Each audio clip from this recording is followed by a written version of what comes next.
이거를 우리끼리만 공유해요. 왜냐 그 자산이기 때문에. 그러니까 우리는 약간 느슨한 연대를 항상 하고 있어요. 그러니까 우리는 이 남이 아니야. 그러니까 언제든 나갈 수 있는 그런 뭐 쇠빵살이라는 그런 파트너가 아니에요. 그래서 우리가 아무나 파트너를 들일 수가 없어. 이게 가치가 좀 맞아야 되고 업무 영역이.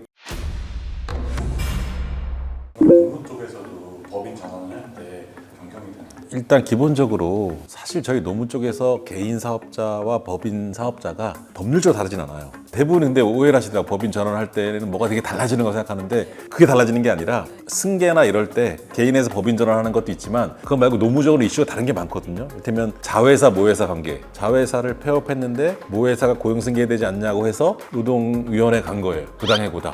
고용을 승계해야 된다. 그게 주장할 수 있냐 이런 문제가 있고. 승계해야 되나요? 그게 이제 관여도에 따라 달라요. 모회사가 독립적으로 운영됐는지 실제로 어느 정도 관여를 그냥 단순히 했는지. 지분만 투자한 건지에 네, 따라서. 그리고 또 기업을 또 양도하거나 합병할 때도 또 이슈가 많고 원청, 하청 뭐 이런 거. 그런 것도 있고요. 그러니까 그런 게 노무관계에서 엄청 이슈가 많고 원하청 간에 지금 뭐 불법 파견부터 그런 게 있는데 이거는 사실 대부분 100인 이상인 사업장이기 때문에 조금 이제 좀 분리한다면 대부분의 개인 사업자가 법인 전환하는 거는 한 10명, 50명 이내에서 전환하잖아요. 지금도 상담하고 있고 분쟁이 되는 것들이 있는데 사실은 개인 사업자에서 넘어갈 때 고용은 승계될 수도 있고 퇴직할 수 있는데 꼭 퇴직금이나 그 채권 관계를 정리 못하는 경우가 있어요. 왜냐하면 그때 넘어갈 때 퇴직을 해야 되니까 어쨌든 법적으로 상실은 해야 되니까 퇴직 4대 보험을 그럼 그때 퇴직금을 그냥 안 받기로 하고 넘어가는 경우가 많거나 이런 경우가 많아요. 그래서 나중에 가서 그때는 뭐 안 받기로 했다거나 아니면 일부를 받았어. 근데 나중에 퇴직하게 되면 법인 전환된다면 계속 근무하잖아요. 그걸 나중에 가면 딴 생각하거든요. 딴 얘기 하는 거죠. 그때는 난 모르겠다. 다 달라. 그래서 지금 30년을 청구한 사람이 있어요. 30년치를. 근데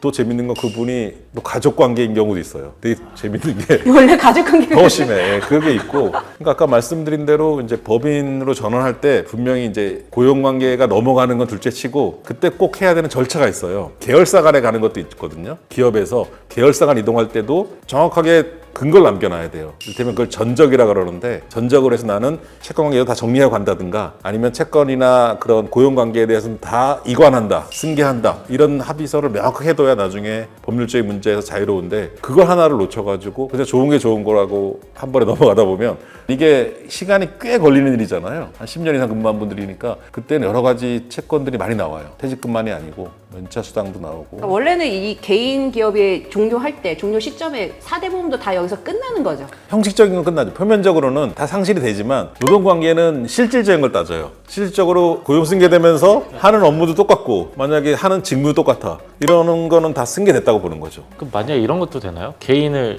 전환을 안 하고 개인 폐업하고 법인을 새로 했어요. 직원은 있었어요. 그러면 원래는 퇴직금 주고 끝내고 다시 시작해야 되는데 그러면 직원들이 좀 불이익이 있을 수 있으니까 그냥 승계하기로 하자. 계약을 해서. 그렇죠. 그것도 요즘에 상담을 많이 하는 경우인데 그렇게 원하시는 분도 계시고 그건 나중에 판단해요. 이게 위장 폐업이었는지 실질적으로 폐업이었는지 나중에 결과적으로 봤을 때는 누가 판단을 하나요? 그 나중에 법원이나 노동청에서 판단을 하죠. 이 사실관계를 보고 그게 보여요. 보면 나중에 보면 기간도 몇 달 정도에 있고 승계하기로 하자고 하면은 문제 없는 거 아니에요? 승계하기랑 상관없죠. 승계해주면 상관없는데 단절시켜서 고용을 하지 않으려고 하거나 또 일부만 가져가려고 하거나 그러니까 마음에 안 드는 분들을 단절하고 고용을 해도 문제가 되는 걸 수도 있겠네요. 퇴직금 주고 다시 시작하자. 다시 시작했는데 만약에 전체가 다 오고 일부만 못 오게 하려는 의도로 하게 되면 전체 퇴직금이 더 클 테니까 다시 계산해달라 이렇게. 네 그럴 수도 있죠. 그러면 근로자가 이기는 거죠? 그렇죠. 그러니까 기본적으로 노동법은 근로자에게를 위한 법이기 때문에 근로자를 보호하려는 법이다 보니 사업주가 해야 될 일이 정말 많아요. 정확하게 안 해놓으면 안 돼요. 너무 어려워요. 대표자를 위한 법 없나요?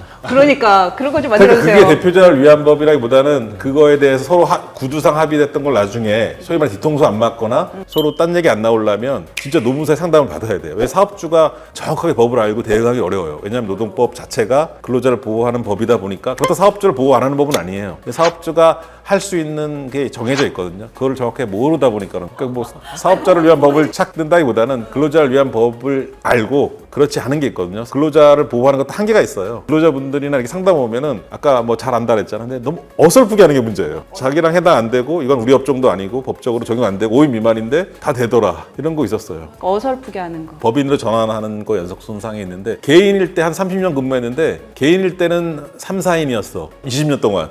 근데 이제 와서 5인 넘은 거야. 근데 30년치 다 달라고 생각하거든요. 그래서 형제 간에도 이런 소송이 나와요. 내가 30년치 따지면 엄청 많잖아. 근데 법적으로는 모르는 거죠. 그 20년 동안은 퇴직이 발생 안 했던 시기였다는 거를. 5인 미만이 발생 안 했던 시기에 걸쳐 있거든요. 그럼 이렇게까지 분쟁을 일으키지 않을 건데 이제 모르니까 자꾸 그러네. 이런 이것도 거죠. 상속도 딱 사망 시점에 그때 법이 적용된 것처럼 노동도 딱 근무했던 그 시점에 딱딱딱. 처벌도 그때 한 사업주가 받아요. 상속도 돌아가시면 법무사님한테도 바로 많이 가시죠. 그러니까 별로 많지 않고 본인들도 이제 찾아봤을 때 딱 얼마 10억 안 미만. 넘을 것 같다. 그러면 이렇게 딱 오시긴 하는데 어쨌든 신고는 하셔야 되니까 하고 나서 가세요라고 저희 나는. 상속 등기가 기한이 없는 거죠. 취득세에 대한 기한이 있어요. 돌아가시고 나서 그 말일로부터 6개월 내에 취득세를 취득세 내야 만드는 돼요. 네, 거죠? 취득세. 6개월의 말일까지인가요? 6개월까지인가요? 말일로부터 이제 만약 똑같네요, 저희가. 예, 맞습니다. 네. 똑같아요. 그거는 네. 상속세랑 똑같아요. 취득세를 내고 나서 어떤 분들은 이제 돌아가셨는데 취득세를 안 냈어요. 그 기한이 있잖아요. 지나고 나서 나중에 이제 등기하면 등록세만 이제 납부하는 거죠.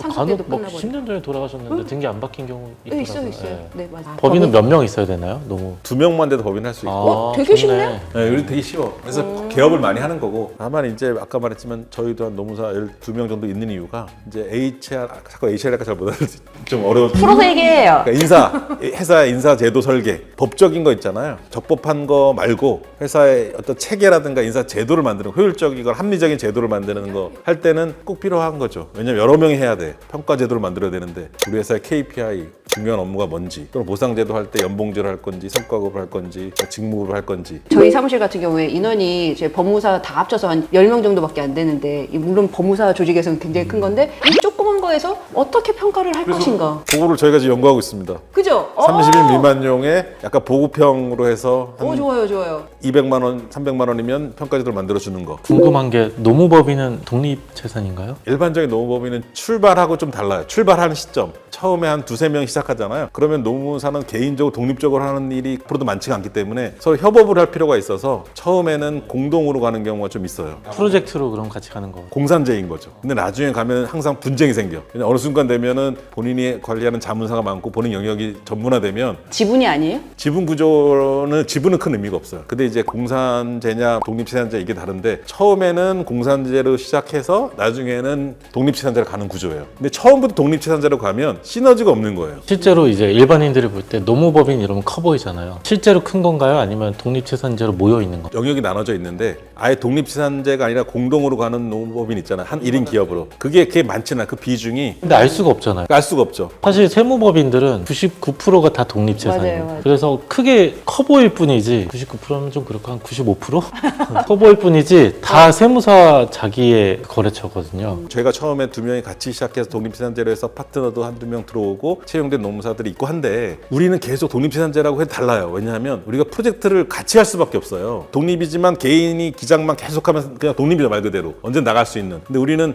지분 구조를 떠나서 업무가 그 노사관계 프로젝트나 이런 HR 쪽이나 이런 큰 프로젝트를 할 경우에는 꼭 같이 해야 되고 이거를 우리끼리만 공유해요. 왜냐면 그 자산이기 때문에. 그러니까 우리는 약간 느슨한 연대를 항상 하고 있어요. 그러니까 우리는 이 남이 아니야. 그러니까 언제든 나갈 수 있는 그런 뭐 쇠빵살이라는 그런 파트너가 아니에요. 그래서 우리가 아무나 파트너를 들일 수가 없어. 이게 가치가 좀 맞아야 되고 업무 영역이 그런 게 있어서 그렇게 딱 물어보면 독립재산제 기반은 맞고 하는 업무는 사실은 같이 하는 업무가 한 30%는 있다. 의외로 노무사님들이 항상 업무에 필요하긴 업무하네요. 한데 약간 드러나지 않은? 그죠? 그쵸. 아까도 뭐 30인 이상 이러니까 우리가 접할 기회가 없는 거죠. 생각보다 없죠. 네, 네. 네.